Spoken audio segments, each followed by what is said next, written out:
Bismillahirrahmanirrahim. Assalamualaikum class. Hope you all are fine. This is Anam Sabha working as visiting lecturer in Psychology Department of Institute of Southern Punjab, Multan. This is our 12th lecture of 12th week. The subject I am going to teach you is Economics, Department Psychology, Class BA Psychology first semester. Recommended book for this subject is Principle of Economics, 3rd edition by Deviga Vejeda Salam and Karo Nagran Madwan.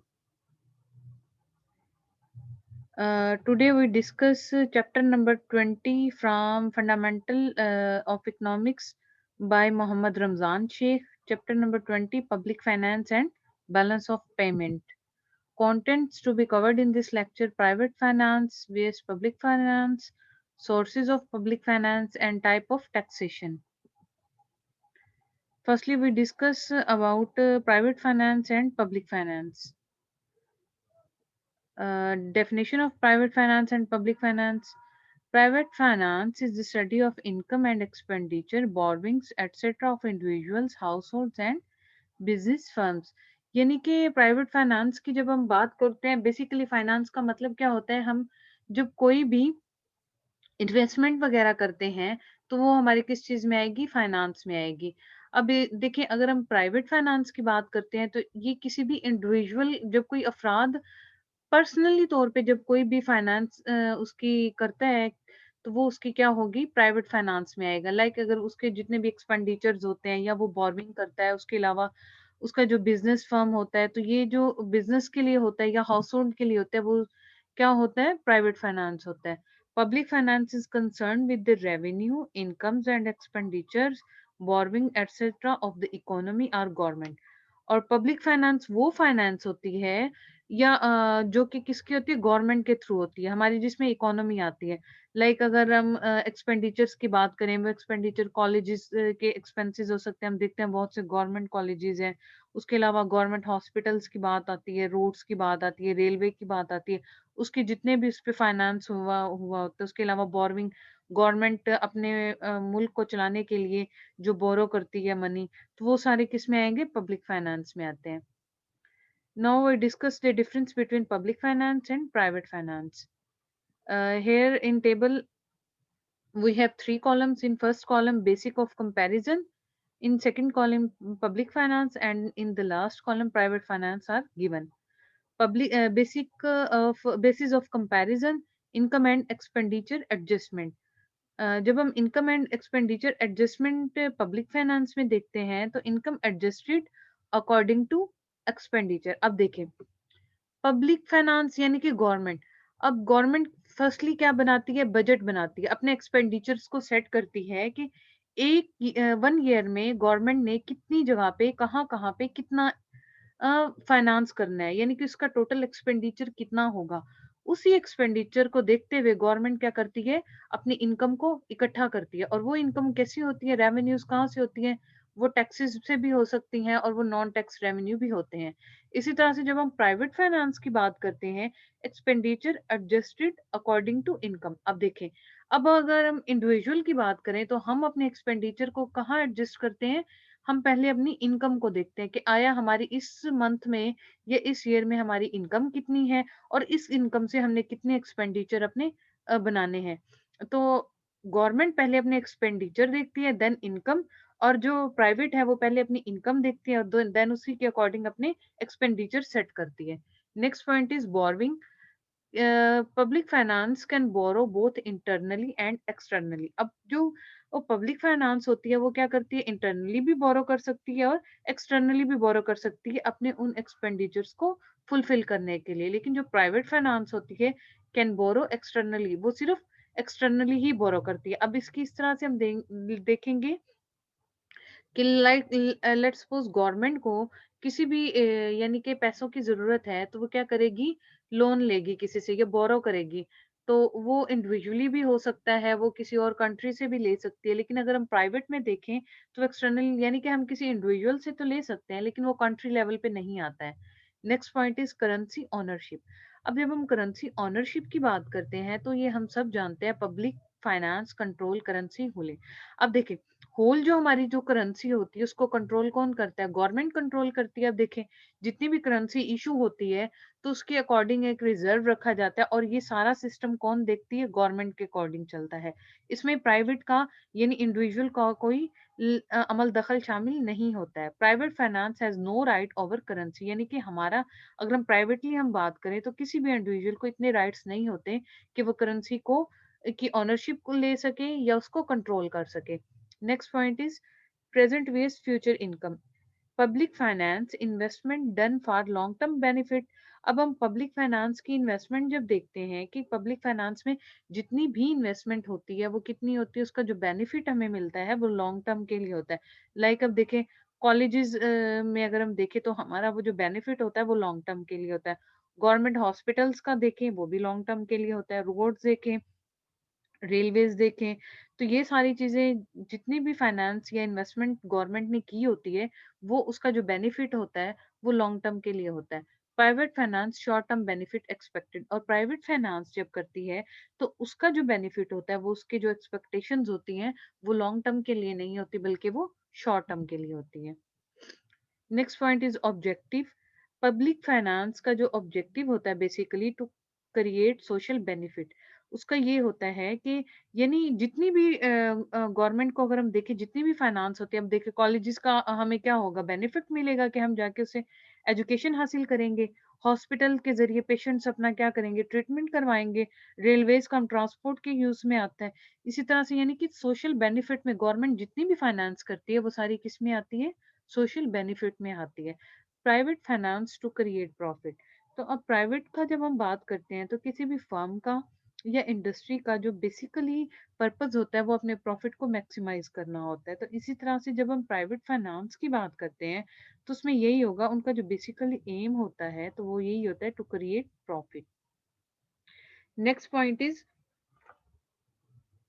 कोएर्जन to acquire revenue, यानी कि कोएर्जन का मतलब होता है जबर के जरिए से, कि गवर्नमेंट जितने भी रेवेन्यू इकट्ठे करती है जबर के जरिए से करती है।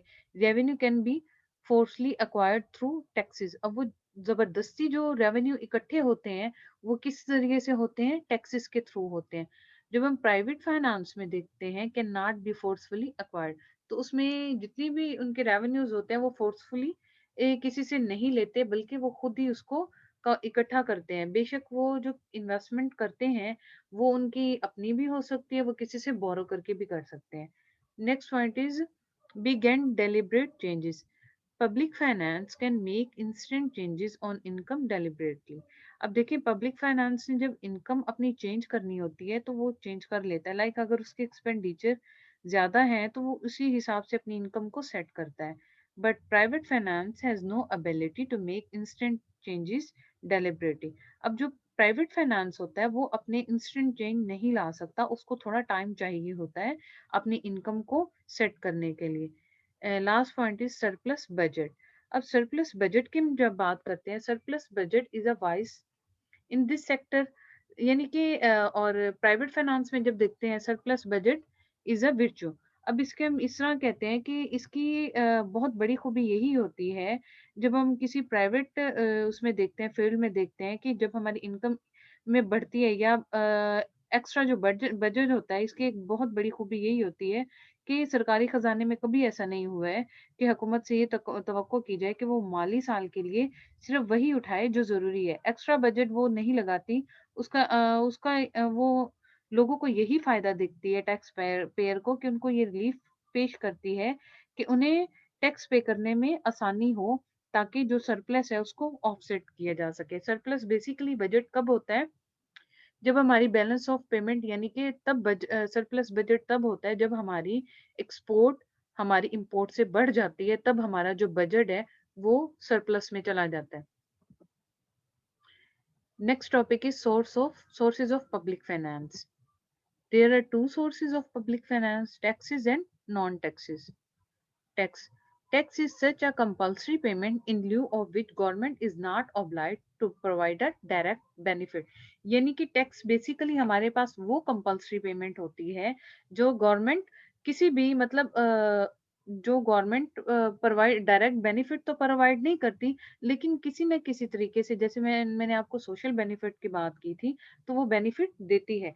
टैक्स बेसिकली होता क्या है कि कोई भी कंपनी या कोई भी, अगर हम इंडिविजुअल की बात करें, तो वो क्या करता है, जितना भी उसकी प्रॉपर्टी होती है या जो भी वो गुड्स यूज़ करता है, तो उसपे उसको क्या होता है, कुछ टैक्स पे करना पड़ता है। वो डायरेक्ट भी हो सकता है वो टैक्स, इनडायरेक्ट भी हो सकता है। अब हम ये बात करते हैं कि गवर्नमेंट आखिर वो टैक्स लेती क्यों है? तो कंट्री के सिस्टम को चलाने के लिए या किसी भी कंट्री को चलाने के लिए ज़ाहिर-सी बात है उसको रेवेन्यू तो इकट्ठे करने पड़ते हैं। तो वो रेवेन्यू वो कहाँ से इकट्ठे करेगी? टैक्स के ज़रिए इकट्ठे करेगी। और वो रेवेन्यू हम इकट्ठे करते क्यों हैं? ताकि गवर्नमेंट के जितने भी एक्सपेंसेस हैं, लाइक कॉलेज, अगर जो गवर्नमेंट कॉलेजेस होते हैं उसमें जितने भी एक्सपेंसेस आते हैं, उसमें स्टाफ की पे आ जाती है, इलेक्ट्रिसिटी बिल्स आ जाते हैं, उसके अलावा हॉस्पिटल, जो गवर्नमेंट हॉस्पिटल्स आते हैं, उसके अलावा अगर हम नेशनल प्लेयर्स की बात करें, उसे भी गवर्नमेंट ने पे करना होता है। तो ये सारी पेमेंट देने के लिए गवर्नमेंट क्या करती है, अपने रेवेन्यूज इकट्ठे करती है, और वो टैक्सेस के थ्रू होते हैं। उसके बाद हम देखते हैं source of tax revenue. First source is income tax. Income tax percentage of individual earning fill to the federal government. अब इनकम टैक्स हमारे पास क्या होता है कि जब गवर्नमेंट क्या करती है, इनकम पे टैक्स लगाती है। लाइक अगर किसी पर्सन की जितनी इनकम होगी, उसी के अकॉर्डिंग गवर्नमेंट एक टैक्स का लिमिट सेट करती है कि अगर एक पर्सन की इतनी इनकम है, तो वो उसमें से इतनी इनकम इतना टैक्स पे करेगा, तो वो होगा income tax. Next is excise tax. तो एक्साइज टैक्स क्या होता है कि जब कोई भी कंपनी कोई भी प्रोडक्ट बनाने लगती है, तो जो वो रॉ मटेरियल परचेज करती है या मैन्युफैक्चरिंग करती है, उसके बाद जब वो कंप्लीट एक प्रोडक्ट रेडी कर लेती है, तो उस पे गवर्नमेंट क्या करती है, टैक्स लगाती है। यानी कि उस जो वो प्रोडक्ट मैन्युफैक्चर करती है, यानी कि कंप्लीट अगर उसने बना ली है, तो सेल करने से पहले गवर्नमेंट उस पे क्या करेगी, एक लिमिट में टैक्स लगा लेगी। तो उस टैक्स को क्या हम कहते हैं, excise tax. Next tax is sales tax. Sales tax होता है, यानी कि taxes levied on certain goods and services. जब कोई भी प्रोडक्ट सेल होता है, पहले हमने एक्साइज टैक्स में देखा कि कोई भी प्रोडक्ट जब रेडी होता है, तो जब हम सेल्स टैक्स की बात करते हैं, जब कोई भी प्रोडक्ट सेल होने लगता है, तो उस पे जो टैक्स लगता है, उसको हम क्या कहते हैं, सेल्स टैक्स कहते हैं। Next is property tax, based on the value of land and property assets. यानी कि प्रॉपर्टी टैक्स हमारे पास वो टैक्स होता है कि एक पर्सन की जितनी प्रॉपर्टी है, उसके अकॉर्डिंग जब गवर्नमेंट एक लिमिट में टैक्स रखती है, वो टैक्स उसको हर हाल में पे करना पड़ता है। उसको हम क्या कहते हैं, प्रॉपर्टी टैक्स का नाम दे देते हैं। Next is tariff. Taxes on imported goods imposed in the aim of strengthening internal businesses। अब देखें, जब कोई भी प्रोडक्ट हम इंपोर्ट करते हैं, तो उस पे एक लिमिट में टैक्स इम्पोज कर दिया जाता है, और उस टैक्स को हम टैरिफ का नेम देते हैं। Last is state tax. Rate applied to the fair market value of property in a person's estate at the time of death। यानी कि एक पर्सन की जो फेयर मार्केट वैल्यू होती है किसी भी पर्सन की प्रॉपर्टी की, जब उसकी टाइम टू ऑफ डेथ, उसकी डेथ हो जाती है, उसके बाद उसकी जितनी भी प्रॉपर्टी होती है, उस पे जो टैक्स अप्लाई होता है, उसको हम क्या कहते हैं, स्टेट टैक्स का नेम देते हैं। Next is non tax. Non tax income from sources other than the taxes.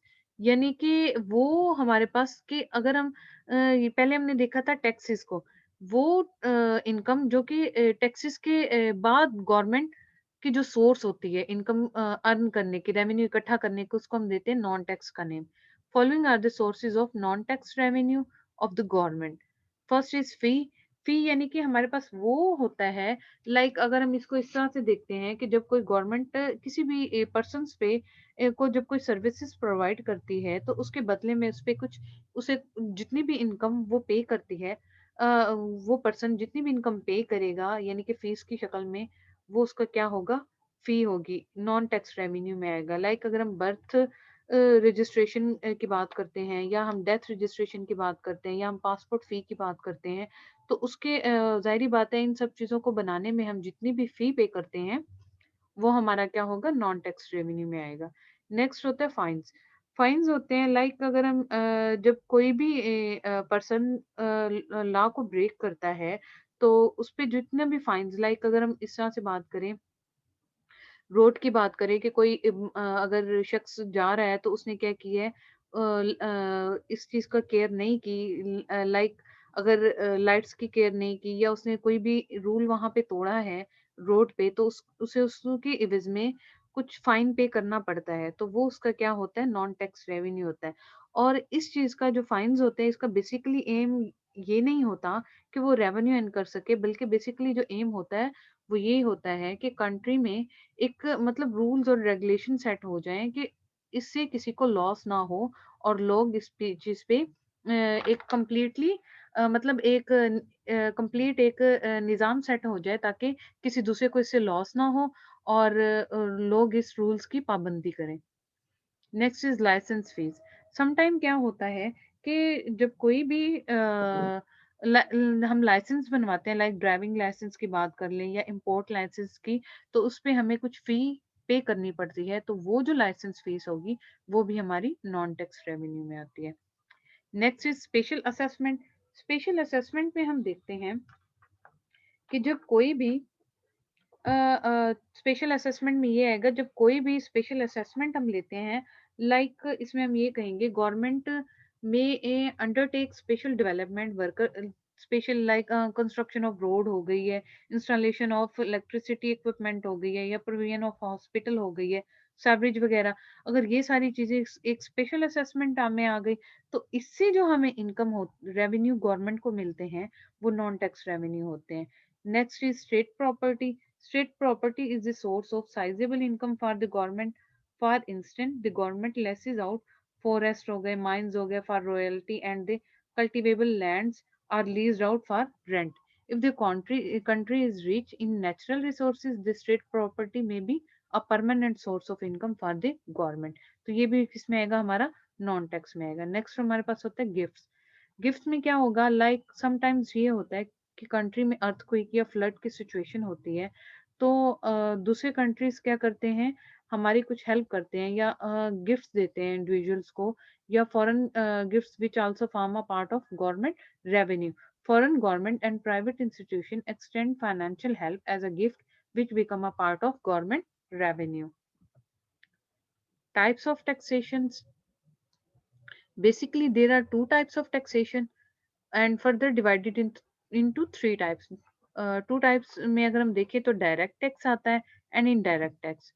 Direct tax, direct tax हमारे पास वो टैक्स होता है, the impact and incidents of a direct tax are on the same person, the initial payer can not shift its burden to anybody else. Income tax, wealth tax, and gift tax are the example of direct tax. In other words, we see that there are the taxes that are paid to the authority to that imposes it without an intermediary. यानी कि ये वो taxes होते हैं जो किसी भी person को डायरेक्टली पे करने पड़ते हैं, वो इसका बर्डन किसी दूसरे शख्स पे नहीं डाल सकता। इसी तरह से हम इसकी अगर देखें कि प्रॉपर्टी टैक्स को देखें, तो एक पर तो इसका जो प्रॉपर्टी टैक्स होता है ये डायरेक्ट टैक्स में आता है। इसका जो बर्डन होता है वो किसी दूसरे पे आदमी नहीं डाल सकता, जिसकी प्रॉपर्टी होती है वो ही पे करता है। इसी तरह से अगर हम इनकम टैक्स को देखें, तो जिस आदमी की इनकम होगी वही ही टैक्स पे करेगा। The taxes can not be transfer to any other entity and have to be paid directly. Examples of direct tax, income tax का मैंने अभी आपको बताया, इसी तरह से वेल्थ प्रॉपर्टी टैक्स का भी बताया। A person paying can not be shifted the burden to some else. Next point is direct taxes are imposed on the income and profit. तो ये इम्पोज इनकम पे भी हो सकते हैं, प्रॉफिट पे, ज्वाइंट स्टॉक कंपनीज के जो प्रॉफिट होते हैं उस पे भी हो सकते हैं। Next point is direct taxes can not be transferred and to be paid by itself. ये ट्रांसफर नहीं होते, और बल्कि ये जिस शख्स पे आते हैं, लाइक इनकम की अगर हम बात करें, तो ये उसी को ही पे करने पड़ते हैं। Next is indirect taxes. And indirect taxes is that in which impact is on one person and the incidence is on other person. यानी कि इनडायरेक्ट टैक्स वो टैक्स होता है जो इसका अगर हम बेसिकली इम्पैक्ट देखें तो वो डायरेक्टली एक पर्सन पे होता है, लेकिन वो अगर इसका इंसिडेंस देखें तो ये अदर पर्सन पे होता है। ये किस तरह से होगा, लाइक अगर कोई भी कंपनी कोई गुड्स बनाती है, तो वो उसको क्या करेगी, जब मार्केट में सेल करेगी, तो देखिए मार्केट में सेल हो गई, जब एक कंज्यूमर जाके उसको परचेज करेगा, तो उसका जो परचेज करते वक्त वो पे करेगा, वो उसका इनडायरेक्ट टैक्स होगा। अब इसकी एग्जांपल मैं आपको सिंपली देती हूँ। लाइक हम गए मार्केट, तो हमने क्या किए, कोई गुड परचेज की है, इस शुगर की एग्जांपल ले लें, या स्मोकिंग अगर कोई करता है तो सिगरेट की दे दे, तो वो चीज परचेज करते हुए जब वो कुछ पे करेगा, तो जाहिर बात है वो कंप्लीटली, अगर उसने 10 रुपीज पे किए हैं, तो 9 रुपीज उसकी एक्चुअल प्राइस होगी, और जो 1 रुपी होगा वो उसका क्या होगा, टैक्स होगा। तो इस तरह से इसको हम क्या कहते हैं, इनडायरेक्ट टैक्स का नेम देते हैं, कि जो टैक्स पे करता है वो इनडायरेक्टली एक कंज्यूमर करता है। प्रोड्यूसर इस पे कोई भी टैक्स पे नहीं करता, प्रोड्यूसर हमेशा एक्साइज टैक्स ही पे करता है या सेल्स टैक्स पे करता है। The person who pays the indirect tax shift the burden to some other person after the same time. उसी टाइम वो यही बर्डन टैक्स का किसी दूसरे पे शिफ्ट कर सकता है। Example of indirect tax: sales tax, custom tax, excise duty tax, etc. Indirect taxes are imposed on goods and services and are paid through an intermediary. Indirect taxes are paid by the end consumers. End consumers mean जिसने last में उस चीज को purchase किया है। हम जब market में जाके कुछ भी परचेज करते हैं, तो वो कंप्लीट उसकी प्राइस नहीं होती, उसमें एक्चुअल प्राइस के साथ साथ कुछ अमाउंट टैक्स की भी इंक्लूड होती है। Conclusion of direct and indirect taxes. First conclusion is both direct and indirect taxes are sources of income for the government. Basically ये direct और indirect क्या होते हैं, सोर्स होती है गवर्नमेंट की इनकम के। In the long run, taxation has tended to decrease, giving more room of business for business and individual to invest into the economy. यानी कि लॉन्ग रन में जब हम देखते हैं, तो जो टैक्स लगाने में कमी वाकई, तो इसमें क्या होता है, taxation has tended to decreases, यानी कि टैक्सेशन में को लगाने में डिक्रीज यानी कि कमी वाकई हो जाती है। Giving more room for business and individual to invest into the economy, यानी कि जिससे कारोबार और अफराद को इकोनॉमी में इन्वेस्टमेंट करने की ज्यादा गुंजाइश मिल जाती है, कि वो ज्यादा से ज्यादा क्या कर सके, अपनी इन्वेस्टमेंट कर सके। Other type of taxation, other types of taxation, there are three types: progressive tax, regressive tax, and proportional tax. Progressive tax is a tax which is higher for a higher limit of income and lower for a lower limit income. यानी कि progressive tax वो tax होता है कि अगर किसी person की income ज्यादा है, तो वो ज्यादा टैक्स पे करेगा, अगर उसकी इनकम कम, अगर किसी दूसरे पर्सन की इनकम कम है, तो वो कम टैक्स पे करेगा। इसकी एग्जांपल इस तरह से मैं देती हूँ। If a person with 30,000 annual income pays income tax at the rate of 5%, and the one with 40,000 as annual income would pay at a higher rate, say at 10%। यानी कि अगर कोई पर्सन की इनकम 30,000 है, तो वो एनुअली 5% पे करेगा, और अगर किसी पर्सन की इनकम 40,000 है, तो वो एनुअली 10% पे करेगा। तो ये होता है progressive tax. Next is regressive tax.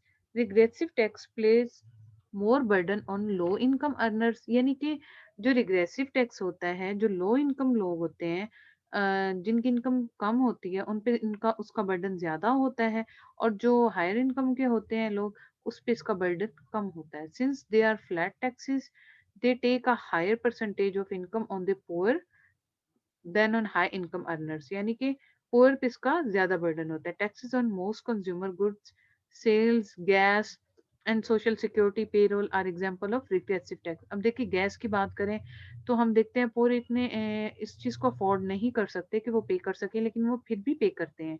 इसी तरह से ये सारे किसमें आएंगे, गुड्स की बात करते हैं, कंज्यूमर जो गुड्स वो कंज्यूम करते हैं, सेल्स की बात करते हैं, तो ये किसमें आएंगे, रिग्रेसिव टैक्स में। Last is proportional tax. A proportional tax is a tax imposed so that the tax rate is fixed। यानी कि प्रोपोर्शनल टैक्स वो टैक्स होता है जिसका जो रेट होता है वो फिक्स होता है, कि आया आपकी इनकम कम है या ज्यादा, जो आपकी टैक्स की लिमिट होगी वो फिक्स होगी, with no change as the taxable basis amount increases or decrease. यानी कि इनकम इंक्रीज हो या डिक्रीज हो, टैक्स की जो अमाउंट होती है वो फिक्स रहती है। The amount of the tax is in proportion to the amount subject of the taxation. इसके एग्जांपल देखते हैं। If income tax is imposed at 2% per annum, यानी कि अगर हमने 2% किसी भी इनकम पे हमने टैक्स लगा दिया कि 2% हर पर्सन ने हर हाल में पे करना है। तो अगर किसी पर्सन की इनकम 20,000 है तो वो टैक्स कितना पे करेगा? 400 टैक्स पे करेगा। इसी तरह से अगर किसी पर्सन की इनकम 40,000 है तो वो 800 टैक्स पे करेगा। यानी कि in other words we see that the ratio between tax and income of these persons would remain the same. So this is our today lecture. If you have any query regarding this lecture, you may ask during our LM system. Stay safe. Allah Hafiz.